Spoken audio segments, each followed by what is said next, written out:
नमस्कार, देश न्यूज में स्वागत है आपका। मैं हूं आपके साथ मीनाक्षी और आप देख रहे हैं हमारा खास कार्यक्रम रियल एस्टेट की रियलिटी। आए दिन लगातार जमीन से जुड़ी तमाम खबरों से हमारा सामना होता रहता है, फिर वो या तो बिल्डर के फर्जीवाड़े को लेकर होती है या फिर सरकारी जमीन के अवैध कब्जे को लेकर। एक ऐसा ही ताजा मामला मध्य प्रदेश के सिंगरौली से प्रकाश में आया है, जहां पर बगदरा क्षेत्र के जपहरवा गांव के प्रतिबंधित जमीन रजिस्ट्री का मामला है। बताया जा रहा है कि फर्जी विक्रेता एवं गवाहों और कलेक्टर के प्रतिबंध के बावजूद भी भूमि की रजिस्ट्री के मामले में सब रजिस्ट्रार को कोतवाली पुलिस 2 बार नोटिस देकर जवाब मांगा है, लेकिन सब रजिस्ट्रार जो है वो पुलिस के नोटिस का जवाब देने से कतरा रहे हैं। हालांकि कोतवाली पुलिस ने पटवारी एवं फर्जी काश्तकार और गवाहों के विरुद्ध कोतवाली पुलिस ने मामले को पंजीकृत कर लिया है, लेकिन जानकारी ये भी है कि पुलिस जांच पड़ताल में तो लगी है, लेकिन ये मामला जो है वो अगस्त का बताया जा रहा है। अभी तक साक्ष्य का पता नहीं चल पाया है।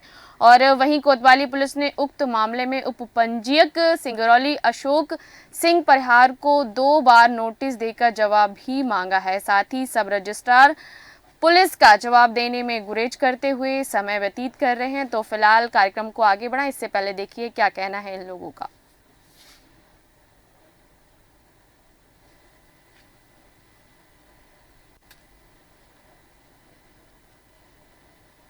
इसमें कोई फर्जी काम नहीं होता, सोच खराब नहीं, सोच नहीं। वो व्यक्ति जिसने भी फर्जी दस्तावेज दिया तो तभी तो रजिस्ट्री हुई। फर्जी दस्तावेज सबसे भी मतलब पहले हो जाएगा लेखा के पास, जहाँ से ऑनलाइन बुक होता है, बकायदे खसरा रेट पुस्तिका जो जैसा उसका पूरा कागज है वो अपलोड होता है ना, और उसके बाद फिर यहाँ आता है। फिर यहाँ हम देख लेते हैं कि रोक तो नहीं लगी, जो रजिस्टर बना जो हमारे पास कागज आते हैं, ठीक है, रोक नहीं लगी, रजिस्ट्री करते हैं। नहीं, मेरे कहने का मतलब पटवारी ने फर्जी दस्तावेज जो बना के दिया पटवारी ने, तो आपकी भी तो जिम्मेदारी बनती है कि उसके ऊपर कार्रवाई करवाएं, रिकमेंड करें। मेरा काम थोड़ी है पटवारी के खिलाफ कार्रवाई करो। गलत जानकारी देगा तो आप नहीं करेंगे। नहीं, हम लिख के दे देंगे। वही मेरे कहने का मतलब है कि अगर उसने आपको गुमराह किया तो आपकी भी जिम्मेदारी बनती है कि आगे से ऐसी कुछ। भाई जब वहाँ से चिट्ठी आई हम लिख के देंगे। हाँ, पहले तो ये देखें कि पटवारी प्रतिवेदन लाया कौन है, उसमें पटवारी कौन है, क्या है ना। हमारे यहाँ एक 23 को 1 जनवरी 2023 को एक प्रकरण दर्ज किया गया था 420 467 68 71 का। उसमें रजिस्टर साहब के कुछ स्टेटमेंट वगैरह लेना है और उसमें जो हमारी इन्वेस्टिगेशन है उसमें उनके कुछ बयानों की आवश्यकता पड़ रही है, इसलिए उनको नोटिस देकर बुलाया। किस तरह का मामला है सर? ये मामला 420 467 68 यानी धोखाधड़ी से संबंधित है। इसमें आरोपी दूसरे हैं, लेकिन इन्वेस्टिगेशन में आवश्यकता पड़ रही है, इसलिए बुलाया गया। सर कितने नोटिस अब तक सर्व की जा सकती है? नोटिस अभी सर्व की गई है और संबोधित बयान देने के लिए आएंगे, जो भी शासकीय अधिकारी हैं बयान देने आएंगे। गांव में 30 एकड़ जो जमीन है उसका क्रय विक्रय फर्जीवाड़े से किया गया है। तो इसी बीच हमारे साथ तमाम जानकारी को साझा करने के लिए जुड़ चुकी हैं समाज सेवी सुषमा सिंह चंद्रवंशी जी। बहुत बहुत स्वागत है आपका देश न्यूज में। सुषमा जी, जिस तरीके से प्रशासन की तरफ से ये जो अभयारण्य की जमीन है उसको बेचा गया है, चूंकि इस जमीन को प्रतिबंधित कर दिया गया था कलेक्टर के द्वारा, फिर भी इस जमीन को बेचा गया है। जी बिल्कुल, मेरी तरफ से ये कहना चाहूंगी कि ये प्रतिबंधित क्षेत्र की जमीन, वो भी कोई 1-2 एकड़ या छोटी जमीन नहीं है, 30 एकड़ जमीन है जी। ये सरकार के नाक के नीचे से किसी व्यक्ति ने फर्जी तरीके से बेच दी और ये लगभग करोड़ों की जमीन होगी, तो फिर ये कैसे हो गया? जी बिल्कुल, सरकार को क्यों नहीं पता चला? जी। और ये सारे काम जो है वो वहाँ के उप पंजीयक के द्वारा किए गए हैं। तो वहाँ पर सवाल ये उठता है कि जब कलेक्टर ने इस जमीन को प्रतिबंधित कर दिया था उसके बावजूद भी कैसे इस जमीन को बेचा गया, और साथ ही साथ जो वहाँ के लोग हैं वो किस तरीके से इनका साथ दे रहे हैं, क्या कहेंगे आप इस पर? जी मैं बिल्कुल इस पे कहूंगी कि जो भी है अभी सरकारी ये जो नियम है, कानून से किसी को डर नहीं लग रहा है, सरकार से किसी को कोई लेना देना नहीं है, सिर्फ यहाँ पे लोगों को अपनी जेब भरनी है, चाहे जैसे भी भरनी है, चाहे वो जमीन बेच दे रहे हैं, चाहे घर बेच दे रहे हैं, कितना भी ये लोग गलत तरीके से पैसे कमाने भर चाहिए इनको। तो और वहाँ पे प्रशासन किस तरीके से काम कर रहा है जो प्रतिबंधित जमीन को बेच दिया है उन्होंने, और क्या है पूरा मामला फिलहाल अभी? अभी तो मैं कहूंगी मैम कि अगर प्रशासन का डर होता लोगों के मन में तो इतना बड़ा कांड ये लोग करते नहीं। खैर फिर भी अब प्रशासन के संज्ञान में आया है तो मैं प्रशासन से ये अनुरोध करूंगी कि इस पे जल्द से जल्द कार्रवाई करे और जो भी व्यक्ति दोषी पाया जाता है उस पे उसको दंड दिया जाए ताकि आगे आने वाले समय में आगे कोई ऐसी करने की कोई भी क्षमता न कर सके। वही हमारे साथ जुड़ चुके हैं वरिष्ठ पत्रकार सिंगरौली से मनु शाह जी। बहुत बहुत स्वागत है आपका देश न्यूज में। क्या है पूरा मामला मनु जी?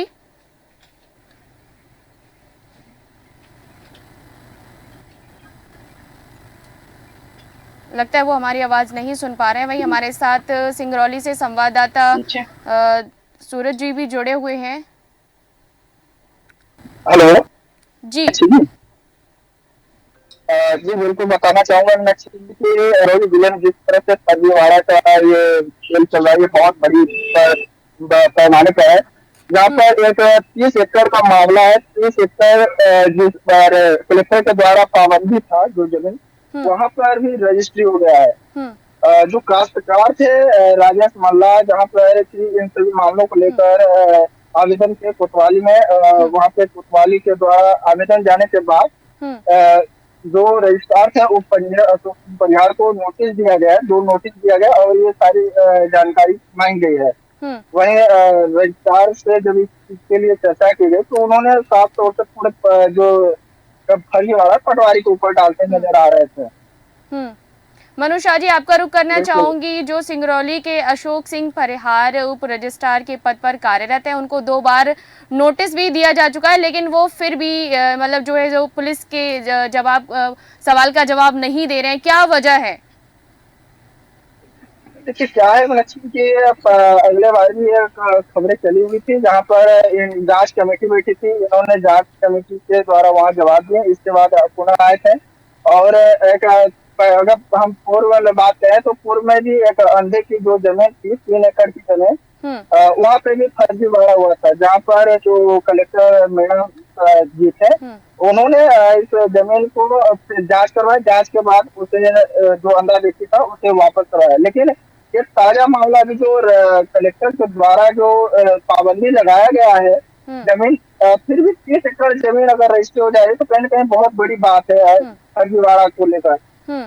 इसमें अहम भूमिका पटवारी का भी होगा। देखा जाए तो पटवारी का भी रोल रहता है। जो चीज कलेक्टर द्वारा मना है पाबंदी है उस पर भी जिस तरह से फर्जीवाड़ा तरीके से रजिस्ट्री हो जा रहा है बिक्री हो जा रहा है कहीं कहीं बहुत बड़ी सवाल है। जब रजिस्ट्रार से जो पुलिस है वो जवाब मांग रही है लेकिन जो कहीं ना कहीं जो उप रजिस्ट्रार हैं वो जवाब देने में गुरेज कर रहे हैं, क्या कारण है? क्या उनकी मिली भगत से जो अभयारण्य की जमीन थी उसको बेचा गया जिसकी वजह से वो जवाब देने में पीछे हट रहे हैं? अब इसको देखिए शासन प्रशासन जांच करवाए। जब जांच हो जाए तो इससे साफ पता चल जाए। लेकिन कहीं न कहीं देखा जाए तो कई बार विवाद में ये रजिस्ट्रार साहब को देखा गया है और कई बार खबरों में भी लगातार ये सुर्खियां बटोर रहे हैं। कई बार विवादित जैसे मामले इनके सामने आए वहाँ पे भीड़ लगी रहती है। तो कहीं न कहीं इस तरह से मामलों पर अगर अंकुश लगाया जाए तो जो गरीब मजदूर है जिन्हें जानकारी नहीं है इस चीज के लिए तो उससे बचा जा सकता है। इस फर्जीवाड़े में उप रजिस्ट्रार के साथ साथ और कौन कौन आरोपी हैं जो शामिल हैं और जिनकी अभी तक गिरफ्तारी नहीं की गई है? ये सारे मामलों को पुलिस जांच कर रही है। अभी तो जो रजिस्ट्रार ये है इनके ऊपर 420, 467 जिस तमाम ये मामले दर्ज है और इनको नोटिस दिया गया है कि और इनका जवाब दें। जवाब मांग रही है। अभी नोटिस दिया गया कोतवाली पुलिस के द्वारा। इनसे जब बात की गई तो उनके द्वारा कहा गया कि 2 नोटिस दिया हूँ लेकिन अभी जवाब नहीं मिला है। लेकिन वो भी सरकारी कार्य में व्यस्त है ताकि जवाब देंगे अपने बातों को वो भी रखेंगे। सुषमा जी आपके पास आना चाहूंगी, आपसे पूछना चाहूंगी इस तरीके की खबरों से समाज पर क्या असर पड़ता है और क्या मैसेज मिलता है कि जो प्रशासन है वो खुद मिली भगत से जो अभयारण्य की जमीन है यानी कहीं ना कहीं सरकार की जमीन है उसको बेचा जा रहा है लगातार और जब उनसे जवाब मांगा जाता है तो वो जवाब देने से कहीं ना कहीं गुरेज कर रहे हैं, तो इससे समाज पर क्या असर पड़ेगा? मैं बताना चाहूंगी कि इससे समाज पे सीधे सीधे एक निडरता का भाव आ रहा है लोगों के ऊपर के लोगों के मन में डर नहीं बचा है। न कानून के प्रति न ही प्रशासन के प्रति। तो ये जो केस है, ये जो मुद्दा है, इस मुद्दे को काफी गंभीरता से लेना चाहिए और समाज में एक सीख देनी चाहिए कि इतना बड़ा बड़ा कांड लोग करने से क्यों नहीं डरते हैं। जी जी बिल्कुल। नीरज जी, आपके पास आना चाहूंगी, क्या है पूरा मामला? अभी आप वहां पर मौजूद हैं, बताइए क्या है पूरा मामला हमारे दर्शकों को।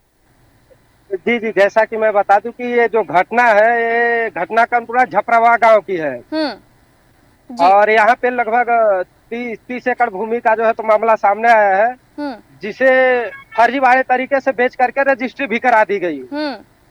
जिसमें जो नाम आ रहे हैं उसमें पटवारी सहित काश्तकार इन सभी के नाम आ रहे हैं। लेकिन जो सबसे बड़ी बात है, आज वहाँ मतलब कि FIR दर्ज होने के बाद भी और नोटिस जारी की गई, लेकिन अभी तक जो रजिस्ट्रार हैं वो बिल्कुल मौन बने बैठे हुए हैं, जैसे अनजान, जैसे उनके साथ अभी तक छुआ ही नहीं है। किसी प्रकार से जवाब देने में वो कोई जो है तो अपने कदम उठा ही नहीं रहे हैं।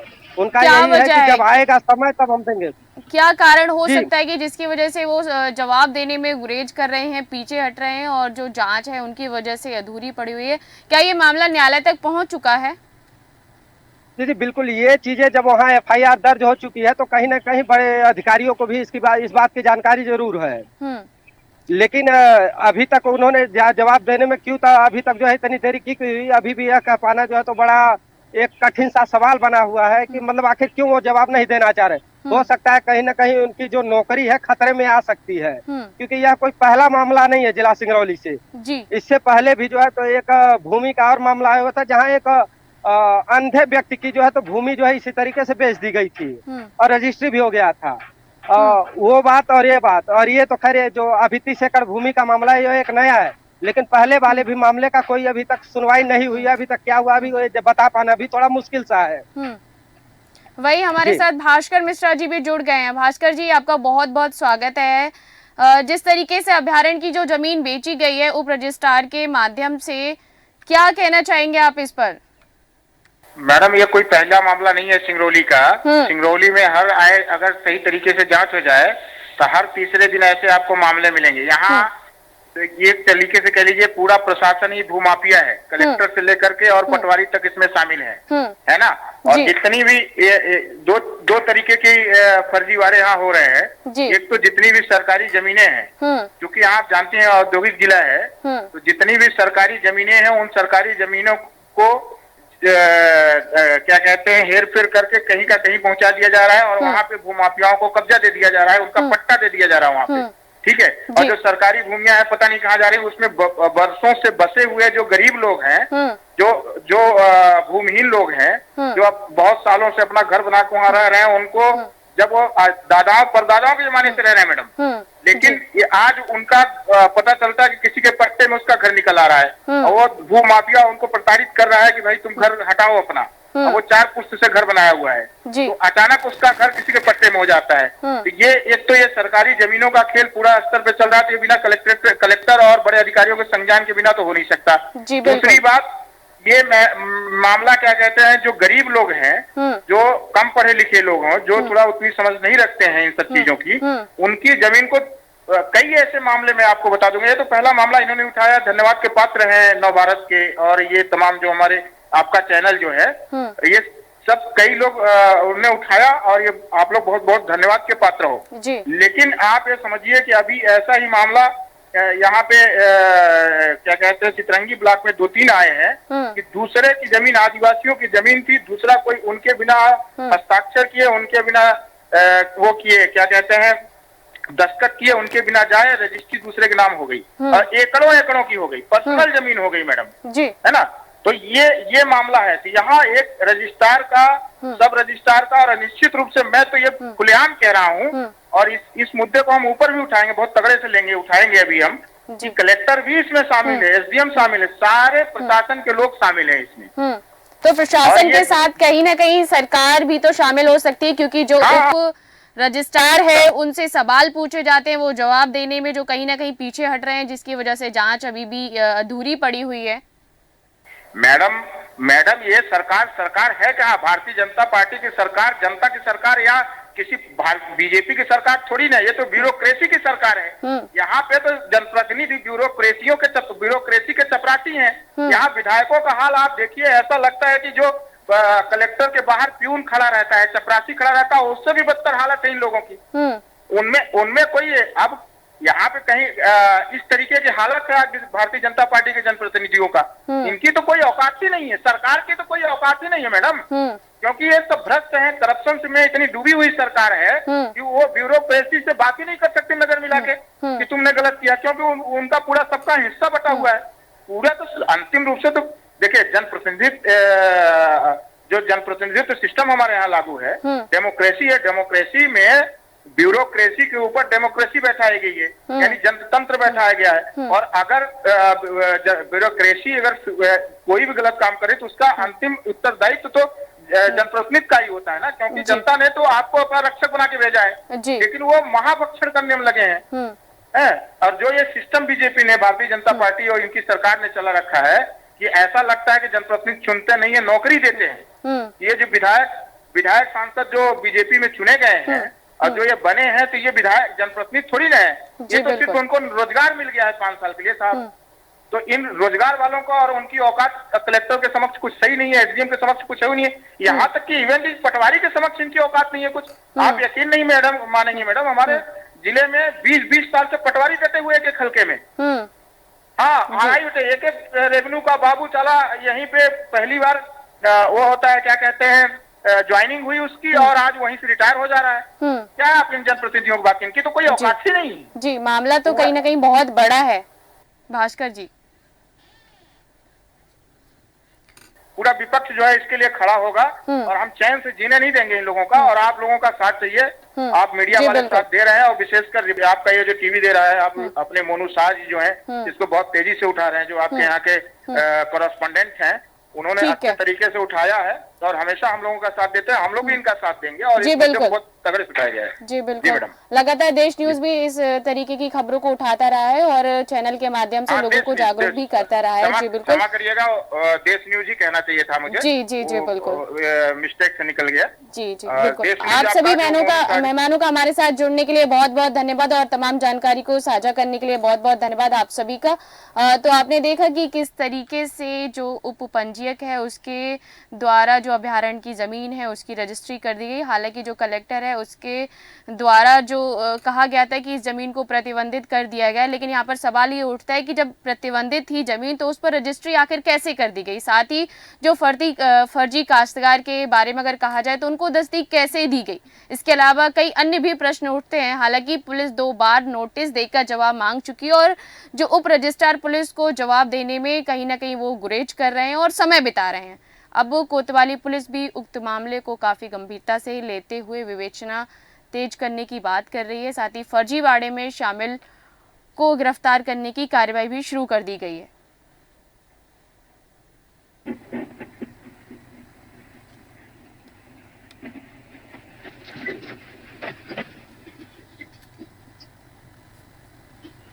नीरज जी, आपके पास आना चाहूंगी। जी जी जी जी, तो क्या वजह है, क्यों शामिल जो आरोपी हैं वो अभी तक गिरफ्तार नहीं हो रहे हैं और किसकी आड़ में वो छिपने की कोशिश कर रहे हैं? अगर ये बात करें कि मतलब कि उनकी गिरफ्तारी क्यों नहीं हो पा रही, तो पहली चीज तो ये है कि वो एक सरकारी कर्मचारी है जिनके ऊपर पहले जांच बैठेगी, जांच के बाद जो है तो सबसे बड़ा होता है जांच के बाद जो आरोपी होगा उसके ऊपर कार्रवाई होगी। लेकिन कहीं ना कहीं से यहाँ जो बात उठती है कि जो भी गवर्नमेंट अधिकारी अथवा कर्मचारी आता है, जब से आता है इसके बाद वो लास्ट रिटायरमेंट उसकी यहीं से होती है, तो बातें भी सच है।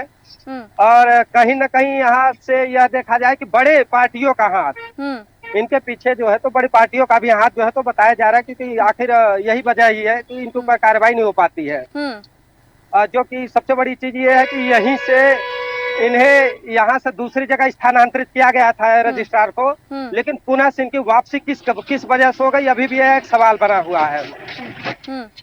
वही हमारे साथ संदीप जी भी जुड़ गए हैं अधिक जानकारी के लिए। बहुत बहुत धन्यवाद आपका हमारे साथ जुड़ने के लिए। संदीप जी, जो अभयारण्य की जमीन है उसको सब रजिस्ट्रार के द्वारा जो प्रतिबंधित जमीन थी उसको बेच दिया गया है, क्या वजह है और क्या कारण हो सकते हैं जिसकी वजह से इस जमीन को बेचा गया है? और जो उप रजिस्ट्रार है उससे अगर सवाल किए जाते हैं तो वो सवाल के जवाब देने में कहीं ना कहीं पीछे हट रहे हैं। किसकी आड़ में ये सब हो रहा है? और आपके चैनल को, आपके सभी शुभचिंतकों को मैं शुभकामनाएं देता हूँ। जी देखिए, जिस प्रकार से सिंगरौली जिले के अंदर व्यापक स्तर पे रजिस्ट्रार ऑफिस के अंदर भ्रष्टाचार मचा हुआ है, आपके जानकारी में तो सिर्फ एक ही जमीन आया है जो जमीन बेची गई है, जो प्रतिबंधित होने के बावजूद भी। इस प्रकार से सिंगरौली जिले के अंदर ये तो आम बात है, जाने कितने गरीब गुरबे किसान भाइयों के जमीनों को फर्जीवाड़े के आड़ में करके लोगों को लूटने जा रही है। रजिस्ट्रार मिल करके लोगों को जाने कितनी फर्जी रजिस्ट्रियां करा दे रहे हैं। आप उनके ऊपर कार्रवाई के नाम पे ढकोसला किया जा रहा है, कार्रवाई के नाम पे जांच बैठाया जाता है, जांच कमेटी जांच रिपोर्ट सबमिट करती है, लेकिन FIR नहीं हो पाता है। FIR न हो पाना एक बहुत बड़ा सवाल के घेरे में आता है। मुझे लगता है कि जिस प्रकार से भारतीय जनता पार्टी की सरकार है, डॉक्टर मोहन यादव जी मुख्यमंत्री बने हुए हैं, एक जनमानस और जनता के बीच में संदेश गया था, एक उम्मीद जगी थी कि नया सिस्टम परिवर्तन होगा, नए अधिकारी कर्मचारी नई तरीके से काम करेंगे। लेकिन मुझे लग रहा है कहीं न कहीं जिस प्रकार से शिवराज जी की सरकार चल रही थी, भ्रष्टाचार में लिप्त थी, शिवराज जी की सरकार के कार्यकाल में ही ये सब रजिस्ट्रार साहब हैं, अशोक सिंह परिहार जी यहाँ पे पदस्थ थे, यहाँ से अटैच भी हुए थे, सस्पेंड भी हुए थे, लेकिन तत्काल उन्होंने कोर्ट से स्टे लेकर के बहाल करके आगे। आज तक FIR न हो पाना, आज तक गिरफ्तारी न कर पाना, ये भाजपा की, भारतीय जनता पार्टी की, डॉक्टर मोहन यादव जी की सरकार का फेलियर मुझे दिखता है। और मैं आपको एक जानकारी की बता दूं जी कि सिंगरौली जिले में आप तो सिर्फ एक जगह की आपको जानकारी में है। अभी कुछ दिनों पहले सरई में किसान की जो DMC में विस्थापित है, उसके जमीन को रजिस्ट्रार ऑफिस में रजिस्ट्री कर दिया जाता है। उस व्यक्ति को मृत्यु बता करके रजिस्ट्री करा दिया जाता है, जबकि व्यक्ति कलेक्टर के पास आकर के आवेदन देता है, बताता है कि साहब मैं जिंदा हूँ, मेरी जमीन को फर्जी तरीके से बेच दिया गया। तो ये न जाने कितने बड़े बड़े घोटाले करके बैठे हुए यहाँ पे। तो मैं चूंकि जनप्रतिनिधि होने के नाते, जिला पंचायत सदस्य होने के नाते, माननीय सिंगरौली के विधायक, यहाँ के मंत्री, यहाँ पे चूंकि सिंगरौली में यहाँ पे मंत्री भी है राधा सिंह जी, यहाँ पे हमारे प्रदेश के मुखिया डॉक्टर मोहन यादव जी हैं, मैं इनसे भी आग्रह करना चाहता हूँ, विनती करना चाहता हूँ कि जिस प्रकार से भ्रष्टाचार लंबे अरसे से करते आ रहे हैं, इनकी समूचे जो प्रत्येक संपत्ति है और नौकरी के कार्यकाल के अंदर इन्होंने कितना पैसा आय व्यय किया है, कितना कमाया है, कितना परिवार के नाम पे संपत्ति इकट्ठा किया है, सब जांच होना चाहिए। जांच के बाद इनको गिरफ्तार करना चाहिए, मुकदमा कायम होना चाहिए। जैसे कि आपने कहा कि ये 1-2 नहीं बल्कि ये बहुत छोटा मामला है, तो क्या लगता है, तो जब ये मामला इतना छोटा है तो फिर बाकी मामले कैसे होंगे? और सवाल यहाँ पर ये उठता है, जब ये कोई छोटा मामला है साथ ही साथ, तो फिर प्रशासन और सरकार क्या कर रही है ऐसे में? सवाल है ना, उनके मुझे जो मेरी जानकारी में है, जो मैं समझ पाता हूँ, उनके पीछे एक बहुत बड़ा हथकंडा है, वो एक मोहरा बने हुए हैं और उनके पीछे एक बड़ा तंत्र काम कर रहा है। नहीं तो जो व्यक्ति आरोपी बन जाता है, जो व्यक्ति आरोप सिद्ध हो जाता है, तो FIR को दर्ज कैसे नहीं होता? और FIR जो होता तो व्यक्ति गिरफ्तार हो जाता। तो मुझे क्या लगता है किसकी मिली भगत से ये सब संभव हो पा रहा है? उसकी वजह से, जिसके ऊपर जो बड़े जिम्मेदार बैठे हुए हैं उनकी वजह से, ऊपर से लेकर के नीचे तक पूरा तंत्र उनके लिए काम कर रहा है, उनको बचाने का काम कर रहे हैं। उनको ये सरकार की फेलियर मुझे समझ में आ रही है, जिस प्रकार से पिछले 2-2.5 महीने की सरकार बनी है, ये सरकार के ऊपर बड़ा सवाल है, एक सवालिया निशाना है कि वो अपने ही अधिकारी कर्मचारी को जितने बड़े भ्रष्टाचार में लिप्त हो उसके ऊपर कार्रवाई नहीं कर पा रहे। तो ये बड़ा सवाल है, इस संदेश को लेकर के जनता के बीच में जाने का काम करेंगे। ठीक है, सुषमा जी आपका रुख करना चाहूंगी मैं वापस से। और जी हमें लगता है कि वो किसी वजह से हमसे डिस्कनेक्ट हो चुकी हैं। तो संदीप जी, जैसे कि प्रतिबंधित जमीन थी और उसकी रजिस्ट्री कर दी गई, तो ये जो पूरा मामला है कहीं ना कहीं अभ्यारण्य की जमीन का, उसमें जो काश्तकार हैं उनकी कैसे तस्दीक की गई?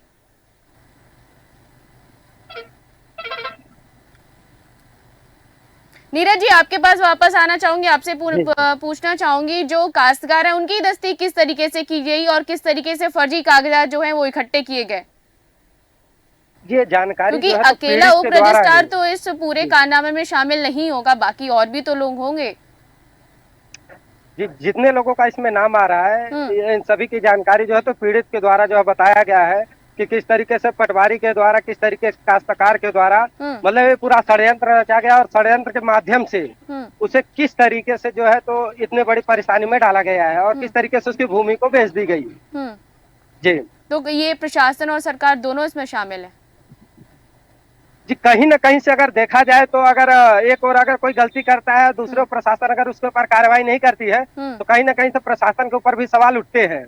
जी बिल्कुल, ठीक है। आप सभी का हमारे साथ जुड़ने के लिए बहुत बहुत धन्यवाद और तमाम जानकारी को साझा करने के लिए आप सभी का बहुत बहुत धन्यवाद। तो आपने देखा कि किस तरीके से अभ्यारण्य की जमीन को बेच दिया गया, हालांकि जो कलेक्टर है उनके द्वारा इस जमीन को प्रतिबंधित कर दिया गया था, उसके बावजूद भी जो वहाँ का उप रजिस्ट्रार है उन्होंने इस जमीन को बेचा और कहीं ना कहीं ये सब प्रशासन और सरकार सबकी मिलीभगत से ही संभव हो पाया है। हालांकि जो काश्तकार है उनके बारे में भी कई तरीके की दस्तीक इकट्ठी करने की कोशिश की गई, हालांकि इस पर कई अन्य प्रश्न भी उठते हैं कि ये सब इतना बड़ा जो काम है वो कैसे संभव हो पाना है, कैसे इतना बड़ा फर्जीवाड़ा जो है वो किया जा रहा है प्रशासन के द्वारा। और जब उनसे सवाल किए जाते हैं तो वो कहीं ना कहीं उस पर समय बिताते हैं और जो जवाब देने में कहीं ना कहीं वो पीछे हटते हैं। हालांकि उन पर पुलिस 2 बार नोटिस देकर जवाब मांगने की कोशिश भी कर रही है, लेकिन वो जवाब देने में गुरेज करते हुए समय बिता रहे हैं। और अब कोतवाली पुलिस भी उक्त मामले को पूरी गंभीरता से लेते हुए आगे की विवेचना करने की बात करें। अब देखना ये होगा कि पुलिस प्रशासन किस तरीके से इस फर्जीवाड़े का जो है उजागर करता है। तो फिलहाल मेरे साथ इस कार्यक्रम में इतना ही। देखते रहिए देश न्यूज़। नमस्कार।